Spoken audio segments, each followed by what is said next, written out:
सभी सज्जनों को, हमारी सभी आदरणीय माताओं, बहनों और बेटियों को आज करवा चौथ की बहुत बहुत हार्दिक शुभकामना।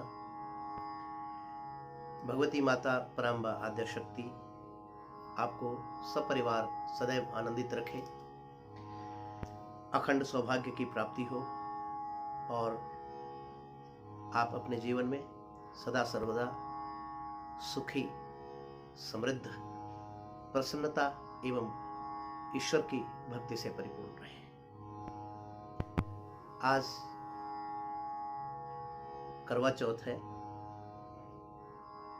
और ये बहुत बड़ा ही एक सनातन धर्म के अंदर दिव्य और पावन अवसर इसको माना जाता है। पौराणिक काल से देवी देवताओं से ये सब कथाएं, प्रसंग, जितने भी उदाहरण हमारे शास्त्रों में आते हैं, ये हमें प्रेरणा देने के लिए है कि हमें सतत अपनी कामनाओं की पूर्ति के लिए, अपनी शुभ इच्छाओं की पूर्ति के लिए ईश्वर शरणागति के अतिरिक्त कोई दूसरा मार्ग नहीं अपनाना चाहिए, क्योंकि भगवान कहते हैं अनन्यास चिंतयन्तो माम ये जना पर्युपासते है तेषां नित्याभियुक्तानां योगक्षेमं वहाम्यहम्। अनन्य भाव से जो मेरी शरण ग्रहण करते हैं उनके योग और क्षेम, योग कहते हैं अप्राप्त की प्राप्ति को, जो हमें प्राप्त नहीं है या जिसे हम प्राप्त करने की इच्छा रखते हैं, और क्षेम कहते हैं उस प्राप्त हुए की सुरक्षा को। तो भगवान जो हमें प्राप्त नहीं है उसे प्राप्त भी करवाते हैं और उसकी संपूर्ण सुरक्षा की का उत्तरदायित्व भी भगवान स्वयं के ऊपर। तो ऐसे करुणानिधान कृपावत्सल भगवान श्री बद्रीनाथ जी, भगवान श्री लक्ष्मी नारायण जी को हम सब प्रणाम करें। भगवान देवादिदेव महादेव, भगवती गिरिराज नंदिनी पार्वती मैया, भगवान श्री गणेश, भगवान श्री कार्तिकेय जी, आप सभी का, हम सभी का कल्याण करें, हम पर कृपा दृष्टि बनाकर रखें। सबसे पहले जो लोग ये वीडियो देख रहे हैं, मेरी जो बहनें, किसी के पति कारोबारी हैं, बिजनेसमैन हैं, किसी के गवर्नमेंट एम्प्लॉय है या अन्य अन्य क्षेत्रों में, तो भाइयों बहनों, आप जानते हैं कि लगभग 1 वर्ष ही हो गया है, ऑलमोस्ट 10 महीने तो इंडिया में आराम से हो गए हैं कोरोना काल को। तो हम सभी बहुत बड़े सौभाग्यशाली हैं, भगवान की कृपा के पात्र हैं कि इस महामारी, वैश्विक महामारी के चलते भी भगवान ने हमें आज इस कथा को श्रवण करने का और इस सुंदर से दिन को उत्साह से सेलिब्रेट करने का, मनाने का एक हमें बहुत सुंदर मौका दिया है। तो समस्त द्वेष, विकार, ईर्ष्या आदि भावनाओं से मुक्त होकर के हमें प्रभु का धन्यवाद करना चाहिए। हे प्रभु, जिस स्थिति में कि करोड़ों लोग इस धराधाम को छोड़कर चले गए, तो जो लोग हैं वे निस्संदेह ईश्वर की कृपा के पात्र हैं। जो लोग नहीं हैं उनको विनम्र श्रद्धांजलि हम सभी प्रदान करें। आइए, वामन पुराण के अंतर्गत कल मेरे पास कुछ प्रश्न आए थे इन 2-3 दिनों में कि शास्त्री जी ये बताएं कि करवा चौथ क्या कोई प्रादेशिक, प्रांतीय व्यवस्था है या शास्त्रों में भी इसका वर्णन है। तो मैं आपसे ये निवेदन कर दूं कि यह जो व्यवस्था है, महाभारत काल का इसमें वर्णन है। महाभारत काल की ये घटना इस कथा में आती है और वामन पुराण, जिसमें कि सारे पुराण में 10,000 श्लोक हैं, वामन पुराण से ये कथा ली गई है। ओम नमः शिवाय। शर्वणे सौभाग्यं संततिं शुभां प्रयच्छ भक्ति युक्तानां नारीणां हरवल्लभे।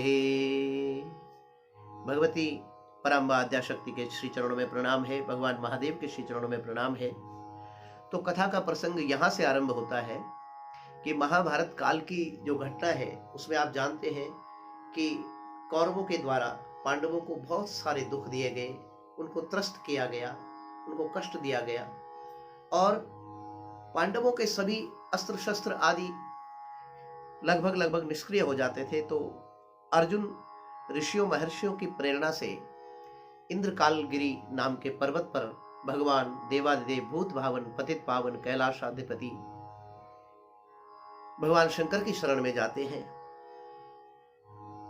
बहुत समय हो गया, इंद्रकालगिरी जो पर्वत है राक्षसों का, भूत प्रेत पिशाच यक्ष गंधर्व किन्नरों का, सर्पों का, नाना प्रकार के अरण्य के जंगल के जीवों का निवास स्थान है। बहुत समय हो गया, अर्जुन का कोई भी समाचार द्रौपदी को प्राप्त नहीं हुआ। तो द्रौपदी बहुत ज्यादा चिंतामग्न हो गई, उदास रहने लगी। आप जानते हैं कि भगवान का भक्त, ईश्वर को चाहने वाला जब कभी उदास होता है, चिंतित होता है, तो उसका आश्रय भी केवल ईश्वर ही होता है। द्रौपदी ने विषण्ण मानसा, खिन्न मानसा, दुखी होकर के भगवान श्री कृष्ण को चिंतयित्वेति सा देवी कृष्णां कृष्णं जगद्गुरुं भर्तुप्रियं चिकीर्षन्ति सा प्रेच्छद विघ्नवारणम। भगवान श्री कृष्ण को जैसे ही कृष्णा ने, द्रौपदी ने याद किया, भगवान उपस्थित हुए और कहने लगे, द्रौपदी आज तो कोई ऐसे बड़ी शांति सी व्याप्त है आपके घर में और कोई ऐसा कष्ट का, दुख का वातावरण हमें दिखाई नहीं देता, फिर भी आज आपने मुझे याद किया, कारण क्या है? द्रौपदी ने अपने मन की चिंता को बताया कि हे भगवान, आपके अतिरिक्त मेरा कोई आश्रय नहीं। समय समय पर आपने हमारी रक्षा की है, समय समय पर आपने हमारी लाज बचाई है। आज बहुत समय हो गए हैं, बहुत काल, बहुत दिन व्यतीत हो गए हैं। महारथी अर्जुन के शत्रु भी बहुत हैं और वे इंद्रकालगिरी पर्वत पर तप करने के लिए गए थे।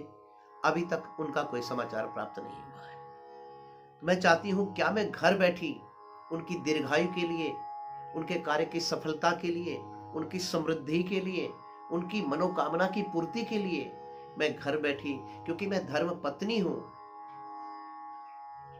मेरा दायित्व बनता है, तो क्या मैं घर बैठे उनकी समृद्धि के लिए कुछ कर सकती हूं? मेरा मार्गदर्शन करें।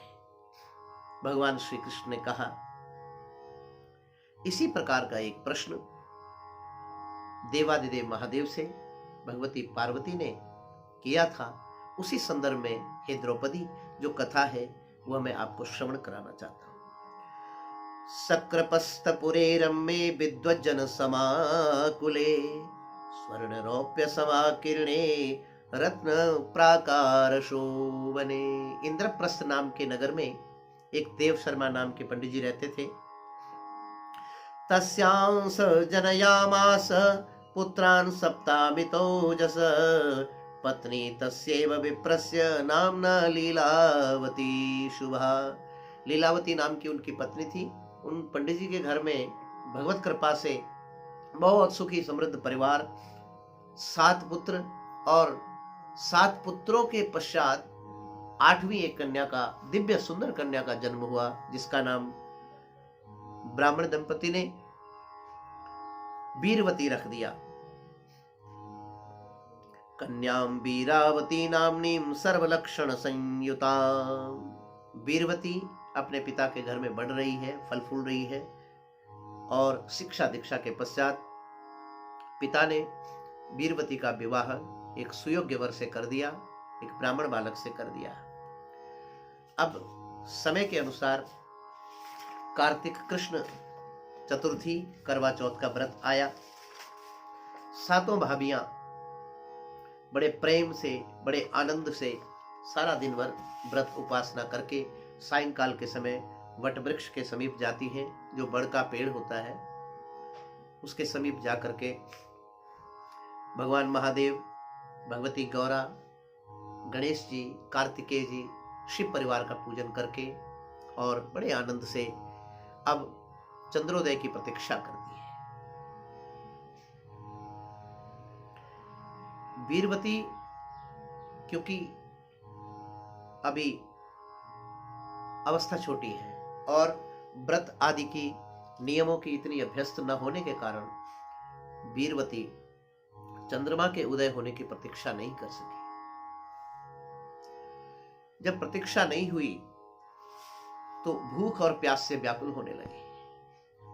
कथा में लिखा है, पुराण में लिखा है, सा बाला विकला दीना क्षुत्रभ्याम परिपीडिता निपपात मही पृष्ठे रुरुदुर्बांधवास्तथा। 7 भाई और माता पिता और भाभियों की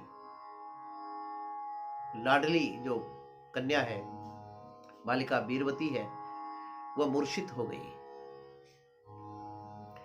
जब मूर्छित हो गई तो सारा जो आनंद का, खुशी का जो वातावरण था वो विषाद में, दुख में परिवर्तित हो गया। भाइयों ने आपस में विचार किया और जल के छींटे आदि दे करके उसको जैसे ही होश में लाने का प्रयास किया। वीरवती होश में आई तो किसी भाई ने कह दिया कि एक काम करते हैं, बरगद के वृक्ष के ऊपर जलती हुई मसाल और ऐसा कुछ दृश्य उपस्थित करके जिससे हमारी बहन को लगे कि चंद्रोदय हो गया है। उन्होंने नकली चंद्रमा का एक प्रावधान किया। तो जैसे ही नकली चंद्रमा का प्रावधान किया, वीरवती को कहा, बहना चंद्रमा का उदय हो चुका है और आपको भगवान चंद्रदेव को अर्घ दीजिए और जल्दी से भोजन ग्रहण कीजिए। भगिन्यैर्दर्शयामास चंद्रम व्याजोदितं तदा तम दृष्ट्वा चार्तिमुत्सृज्य बुभुजे भाव संयुता चंद्रोदयम तमाज्ञाय अर्घ्यम दत्त्वा विधानत। अब विधि विधान से वीरवती बड़ी प्रसन्न हो गई, चंद्रमा को अर्घ दिया। चंद्र को अर्घ देने के पश्चात जैसे ही अपने पति के कक्ष में जाती है बाला वीरवती, वहां क्या देखती है कि व्रत के खंडित हो जाने के कारण, नियम के दूषित हो जाने के कारण, शास्त्र की, धर्म की अवज्ञा के कारण उसके पति का प्राणांत हो जाता है। अब देखिए, घटना को थोड़ा समझिए। पति की दीर्घायु के लिए व्रत किया और पति की जितनी आयु थी वो भी समाप्त हो गई। रोने लगी, विलाप करने लगी। भाई लोग एक दूसरे को देख रहे हैं, लेकिन कहीं क्रोध में आकर के बहन श्राप न दे दे। सभी ने इस विषय को गुप्त बनाकर रख दिया कि क्यों, कैसे, किस प्रकार से यह घटना घटी।